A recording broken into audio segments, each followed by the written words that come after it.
우리가 오늘 오전부터 그 영적 리더들을 위한 필수적인 어떤 훈련 혹은 필수적인 갖춰야 할 태도와 자세, 이런 부분들을 살펴보고 있습니다. 첫 번째가 하나님과의 개인적인 만남과 소명감, 두 번째가 정직성 혹은 진실성 살펴봤는데요.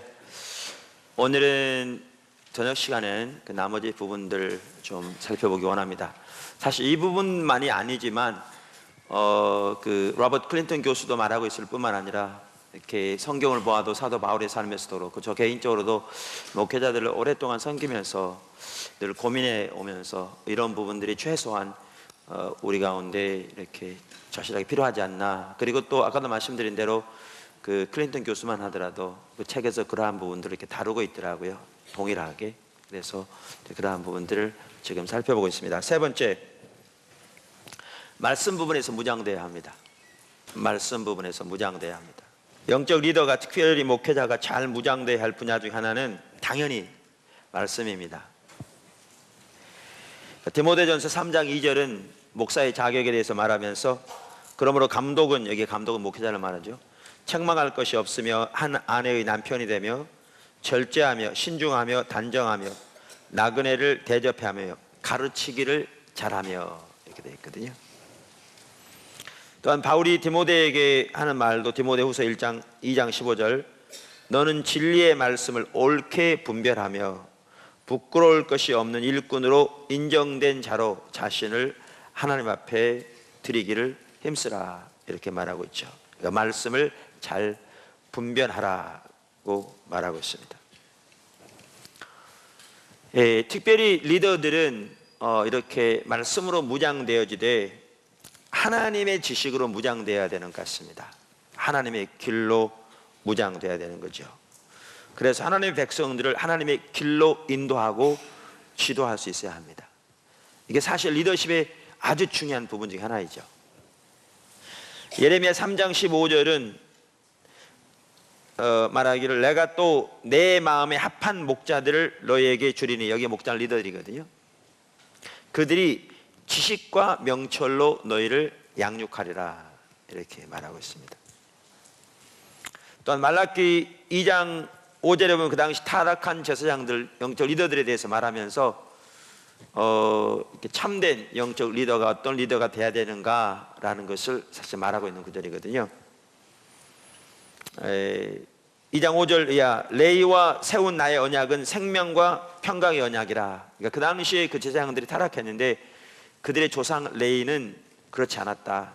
그에게 하나님께서 생명과 평강의 언약을 세우셨다, 이렇게 말하고 있는 구절이죠.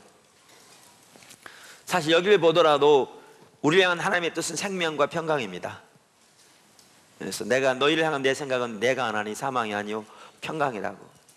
내가 너희 앞에 생명과 복, 사망과 저주를 두었나니 너희와 너희 자손이 살기 위하여 생명을 택하라고 말씀하신 것처럼 하나님의 뜻은 항상 생명입니다. 평강입니다. 내가 이것을 그에게 준 것은 그로 경외하게 하려 함이라. 그러니까 이것을 내가 은혜로 주었는데 그의 편에서는 나를 경외함이 요구된다. 이제 그렇게 NIV 성경은 이렇게 번역하고 있습니다.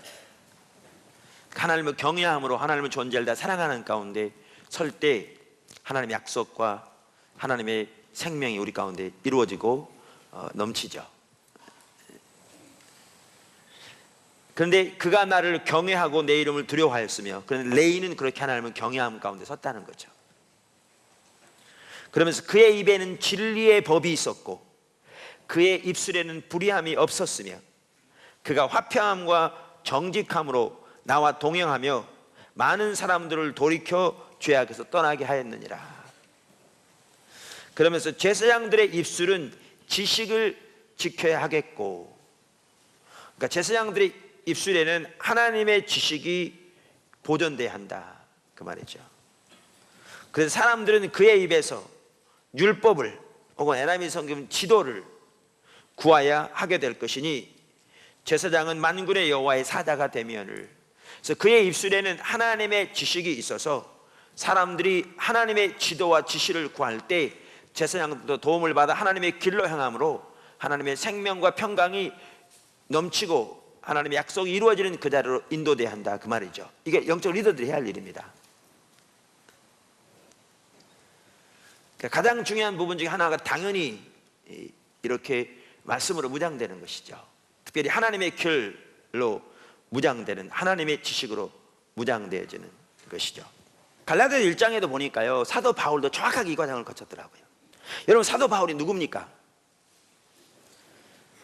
우리가 너무나 잘 아는 대로 사도 바울은 어렸을 때부터 유대인으로 태어나서 그 당시 최대 가장 훌륭한 문화라고 하는 가말리엘 문화에서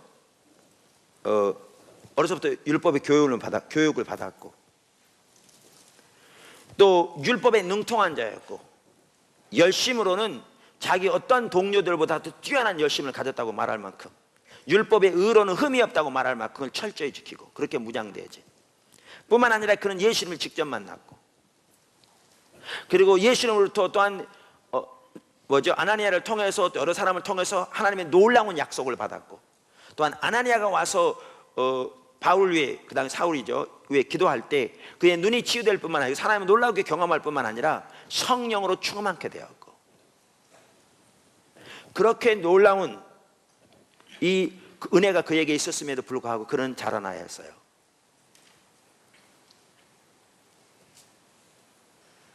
그렇게 놀라운 하나님의 은혜가 그에게 함께 했지만 그는 자라나야 했었다고요. 하나님 쓰시기 전에. 다윗도 마찬가지였죠. 다윗도 사무엘이 그에게 안수할 때 성령이 그에게 forcefully, 강력하게 맺다 이렇게 돼 있거든요. 그런데 그는 자라나야 했어요. 그런데 이렇게 바울에게 그 엄청난 성령의 능력, 하나님을 경험하는 것, 하나님을 만나는 놀라운 사건들, 또한 성경적인 지식, 그의 전통과 열심, 율법적인 지식, 그것이 뛰어났음에도 불구하고 자라나야 했어요. 자라나야 했는데 그가 자라는 핵심적인 한 요소가 뭐냐? 말씀이에요.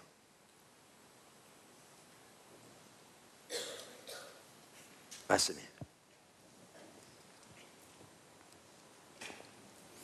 갈라디아서 1장 17절에 이렇게 나옵니다. 또 나보다 먼저 사도된 자들을 만나려고 예루살렘으로 가지 아니하고 오직 아라비아로 갔다가 다시 다메섹으로 돌아갔노라. 여기 보면 그가 구원을 받은 후에 곧바로 아라비아 광야로 갔던 걸 볼 수 있어요. 이해할 만하죠? 그 엄청난 충격에서 그는 헤어나지 못하고 있었죠. 그런데 아라비아로 가서 그가 했던 중요한 일이 그거 같아요. 그에게 일어나고 있는 일들을 그는 하나님의 말씀을 가지고 찾으면서 이해하기를 구한 거죠.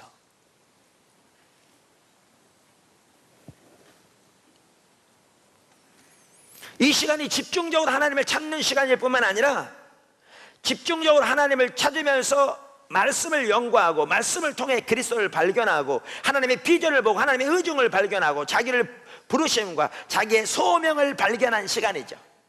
아라비아 광야나 그 이후로 자기 본향에 돌아가 8년이 있었는데 그 11년 동안의 일들은 성경에 기록되어 있지 않지만 그것을 통해서 집중적으로 그가 하나님을 찾고 그것이 말씀 과정이 거기에 중요한 한 부분이 있었다는 것은 뭘 보면 아느냐 하면 사도행전에 나오는 그의 태도를 봐도 금방 알 수 있어요. 그의 사역을 보면 금방 알 수 있습니다.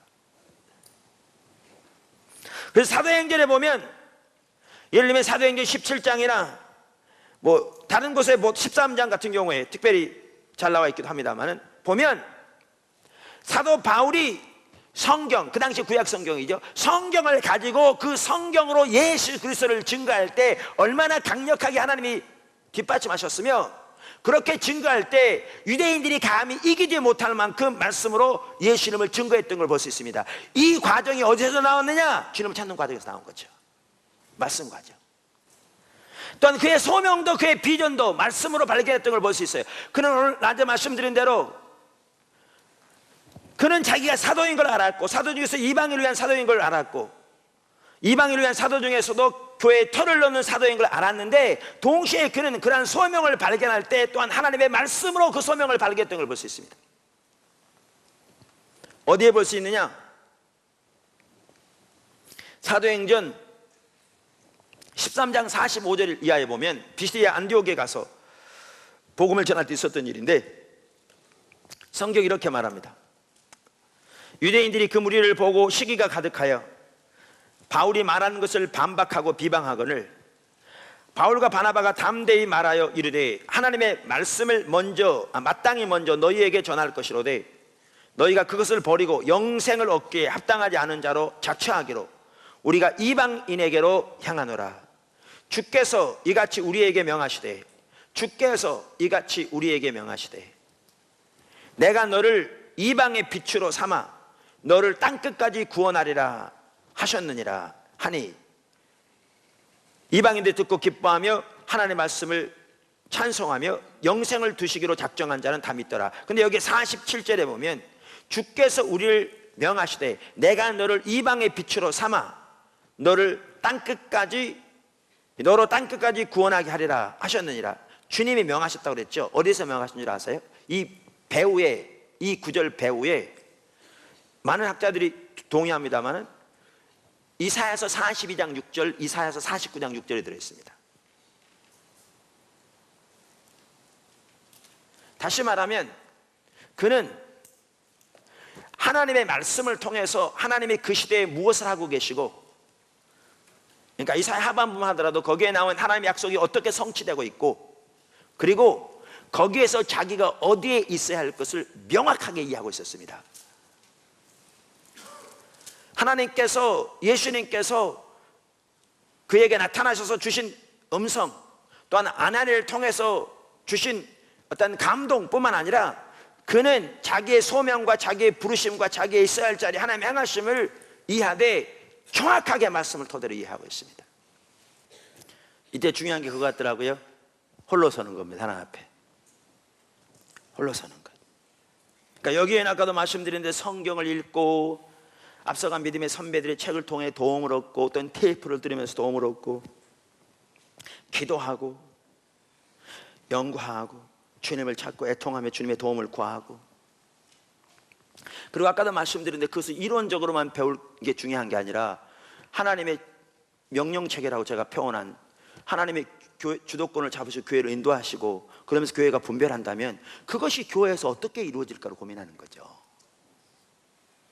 어떻게 하나님의 주도권을 발견하며 하나님이 어떻게 우리 교회 가운데 주도권을 잡으시고 앞서가시며, 그게 안 된다면 무엇이 문제이며, 그렇게 앞서가시고 우리를 어떻게 발견하며 앞서가신 것을 발견해서 그것이 하나님의 뜻을 어떻게 우리가 분별할 것이며, 교회가 하나님이 그렇게 하실 때 우리가 어떻게 그것을 분별한 다음에는 그러면 삶을 조정하고 순종할 것이며 라는 것을 실제로 배워가려면 아까도 말씀드린 말씀 과정, 연구에 그것이 우리 삶 속에서 경험되어지고 이루어지도록 집중적으로 주님을 찾는 것이 없으면 안 된다는 거죠.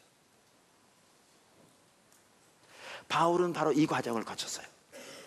로버트 클린턴 교수가 하나님께서 리더들을 세우되 전 과정에 걸쳐 세우는, 하나님이 세워가신 것 중에 하나가 말씀 과정이라고요.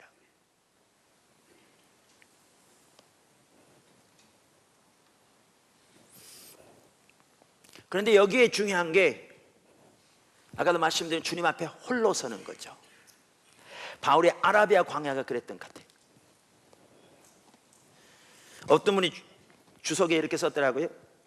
아라비아는 예루살렘과 상관없는 장소이며 또한 바울 자신이 개인적으로 예수의 계시를 체험하고 이해한 장소이다.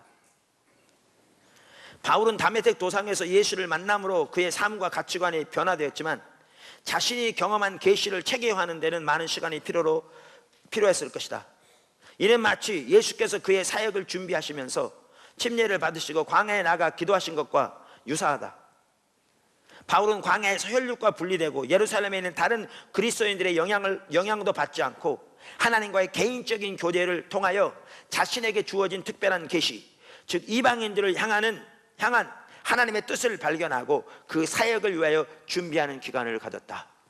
제가 이렇게 안시골의 어떤 지역을 이렇게 방문하면서도 이번에는 제가 안시골이 사실은 안시월이 되어버렸습니다. 반은 사역을 해서 목회자 세미나가 여러 있었고요. 목회자 세미나 구체적으로 둘인데 그 외에 집회도 또 하면서 목회자들 많이 왔고 그래서 사실은 안시월이 되어버렸는데, 그러면서 이렇게 거기서 이렇게 하나님의 길이 부분적으로 보여지고 그 필요성을 보는 분들이 요청한 것 중에 하나가 뭐냐면 우리 이 지역에도 이런 모임이 있었으면 좋겠다, 그런 요청도 있었습니다. 근데 저에게 보여진 게 그거였습니다. 그때 얘기 나누면서, 설교하면서, 개인적인 사석에서 나누면서, 그게 뭐냐면 모임도 좋고 나눔도 좋지만 그 전에 각자가 하나님 앞에 홀로 서야 하는 기간이 필요하다는 겁니다. 말씀 과정이 필요하다는 거예요. 하나님의 말씀으로 하나님께서 이 시대에 하는 일을 누구한테 들어서가 아니라, 여주목 목사에게 들어서가 아니라, 들은들 여러분들은 제 체험을 간접적으로 하는 것밖에 아닙니다. 그것도 부분적으로 도움이 될지 모르지만 궁극적으로 하나님 앞에 여러분이 서서 하나님과 관계에서 말씀을 토대로 하나님이 지금 뭘 하고 계시고, 여러분의 부르심이 무엇이고, 하나님의 의중이 무엇이고, 여러분이 어디에 있어야 할 것을 보아야 하는 거죠. 그게 있어야 영적 리더로 하나님이 사용하시죠.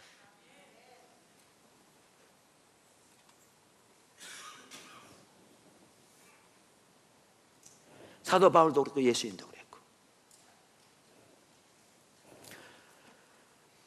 그 말씀 과정을 어쩌면 하나님께서 여러분들에게 많이 이미 말씀하셨을지 몰라요.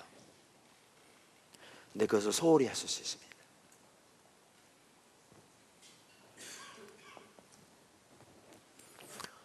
이처럼 말씀으로 무장되어야 합니다. 너무나 당연한 얘기지만 가장 핵심적인 얘기이기도 합니다.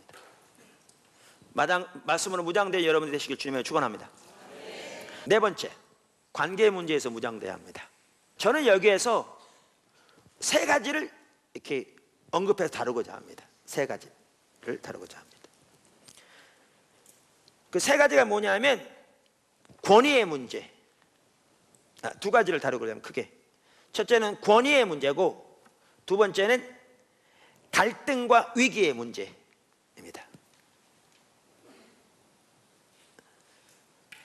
사실 이 과정들은 그 3단계와 4단계에서 집중적 훈련이 있지만, 이 갈등과 위기 같은 경우에는 전 과정에 걸쳐 하나님이 훈련시켜가는 것입니다. 항상 있는 거죠. 물론 로버트 클린턴 교수는 이 부분을 따로 다루긴 하지만 저는 이 부분은 관계 부분에서 다루면 될 것 같더라고요. 그래서 관계 훈련에서 이러한 부분들을 같이 살펴보고자 합니다. 첫째, 권위의 문제. 왜 권위의 문제냐면요, 관계의 문제의 핵심이 뭐냐? 권위의 문제입니다.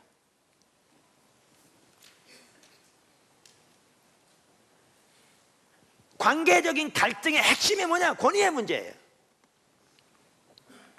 그래서 로버트 클린턴 교수도 관계의 문제를 다루면서 권위의 문제를 다룹니다.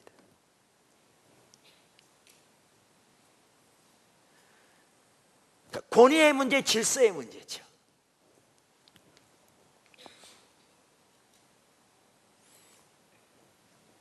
여러분 기억하실 것은 영적인 권위는 하나님께로부터 오는 겁니다. 영적인 권위는 직책이나 지위와 관련되는 것이 지위에서 오는 권위와 다릅니다. 우리 리더십의 정의에서 살펴보았지만 직책이나 지위가 리더십이 아니라고요. 대통령은 직책이고 막강한 영향력을 막강한 파워를 가지고 있지만 대통령이 여러분에게 영향력을 전혀 안 끼칠 수 있습니다. 여러분, 우리나라 국민들 중에 대통령을 그냥 이름 불러가면서 명박이 하는 사람도 많습니다. 우리 대통령님 죄송합니다. 제가 그분을 그런 게 아니고, 자기가 마치 대통령 위에 있는 것처럼 걔가 말이야 이런 사람도 많습니다. 그러니까 이런 사람에게 대통령이라는 직책은 가지고 있지만 영향력을 못 미치고 있습니다. 다시 말하면 리더로서 역할을 못하는 거죠. 이 말은 대통령이 문제라는 게 아니라 이제 직책에서 나온 게 아니라는 거죠. 권위만 하더라도 영적 권위는 우리 직책에서 주어진 게 아닙니다. 직분에 저절로 주어진 게 아닙니다. 내가 담임 목사로서 저절로 권위가 따라오는 게 아닙니다.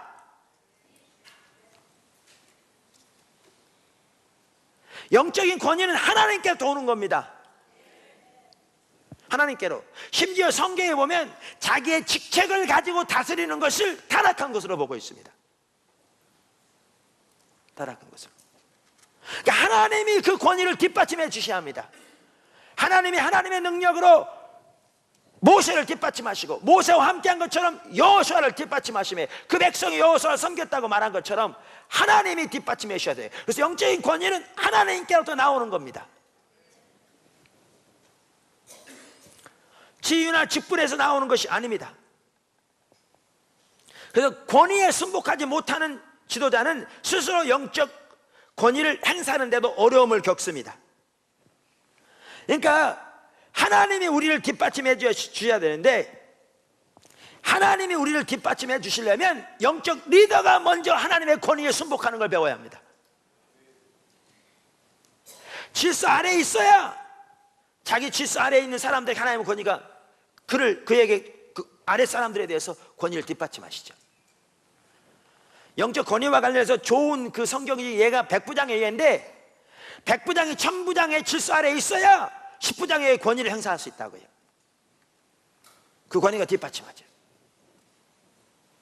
저는 목사가 된 것을 감사하게 생각합니다. 하나님 앞에 목사가 안 됐더라면 절대 안 빚어졌을 거거든요. 무슨 얘기냐?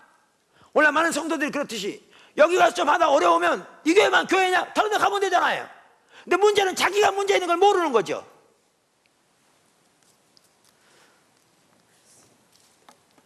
제가요 처음 교회 개척할 때 못 모르고 어떤 사람하고는 자꾸 부닥쳐, 어떤 사람 안 부닥쳐. 그래서 저 어떤 생각했냐면 이 양반을 자꾸 부닥치는 거야. 사람이 좀 그래 모났어. 근데 이 양반 안 부딪혀. 제가 나중에 발견한 게 뭔지 아세요? 모난 사람끼리 부닥쳐요. 이 A라는 사람하고 그래서 안 부닥치는 것은 나는 모날지 몰라도 저 사람이 안 모나서 나를 감싸버리니까 안 부닥치는 건데, 모난 사람끼리 부닥치는, 그러니까 부닥친다는 것은 지금 자기가 모나다는 거예요. 근데 많은 사람들이 자기를 못 보고 어떻게 하냐면 이 교회만 교회냐? 뭐 저희 가면 되지. 근데 문제는 자기가 문제가 있는 건데 하나님은 그걸 빚으시는 건데 빚어지지가 않는 거죠. 거기서 또 부닥치면 또 이리 가죠. 그러니까 맨날 술래만 해. 평생도록. 그리고 다 다른 사람의 문제야. 이 교회의 문제고 저 목사가 문제고 저 집사가 문제예요. 근데 목사니까 그렇게 할 수가 있어야죠. 여기서 늘라 그만두고 다른 데 오랄 때가 있어야지. 그러니까 퇴로가 없는 거죠. 도망갈 길이 없는 거죠. 그러니까 죽어나 살아남아야 되는데 내가 못하니까 어떻게 해야 될지. 그래서 주님의 은혜를 구하고 절박하게 또 퇴로가 없이, 여러분, 하나님이 여러분을 빚으시려면 퇴로를 막아야 돼요. 여러분 절대로 그냥 듣지 마세요. 너무나 많은 성도들이, 목회자들이 퇴로를 막지 않기 때문에 안 빚어지는 거예요. 퇴로를 막아야 돼요. 그래서 그 로버트 클린턴 책에도 나오는데요, 목회자들 중간에 어렵다고 그만두는 경우가 많아요. 문제는 하나님은 그를 비집고 계신데, 하나님은 그를 빚고 계신데 그걸 못 보는 거죠.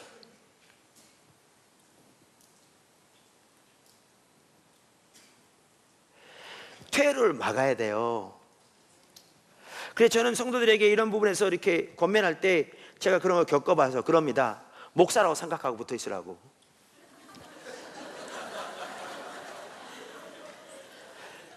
여러분, 그래야 빚어져요. 그리고 자기를 보아야 돼. 다른 사람을 이만큼이라도 보. 여러분이 10% 잘못하고 상대방이 90% 잘못해, 그런 경우는 거의 없어요. 근데 설령 그렇더라도 여러분은 10%만 잘못했더라도 90% 잘못한 상대방을 전혀 안 보고 10% 잘못된 여러분이 근본적으로 문제가 있는 걸 보아야 바뀌어요. 그리고 테러를 막아야 돼. 이게 안 되면 안 된다. 리더십은 사람을 상대하는 거, 사람을 인도하는 건데 이게 안 되면 어떻게 하나? 길이 없다. 그러니까 저는 심지어 자꾸 제 얘기해서 죄송해요. 근데 제가 제 얘기한 게 아니고 여러분에게 지금 권면하는 거예요. 제 얘기는 중요하지 않아요. 이 그 세 번째 교회, 포도나무교회에서, 그러니까 세 번째 우리 어려움 당한 포도나무 초기에 당했을 때 제 느낌이 딱 어떤 느낌이었냐면요, 환상 그런 게 아니라 느낌이 어떤 느낌이냐면 양쪽에 절벽이 엄청, 절벽, 천리말 떨어지면 다 죽게 된, 완전히 가루가 될 그런 정벽이, 위에는 좁아, 이렇게 서져도 걷도 못해. 그래가지고 네 다리로 이렇게 절벽을 딱 감싸고 서서 앞으로 가지도 못하고 뒤로 가지도 못하는 내 모습, 그게 내 모습인 게 보이더라고. 관계 문제가 돼야 저들을 인도할 텐데 그게 내가 할지 못해서 못하는데 도대체 어떻게 해야 될지 모르는,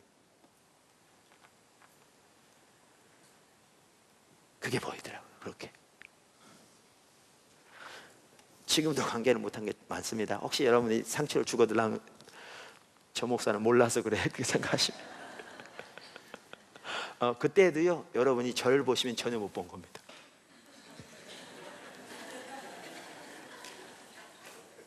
저를 보시면 전혀 못 본 겁니다. 저를 변호하기 위한 게 아니라 저를 보시면 전혀 못 보는 겁니다. 제가 그렇게 말한다고 그렇게 해서는 절대 안 됩니다.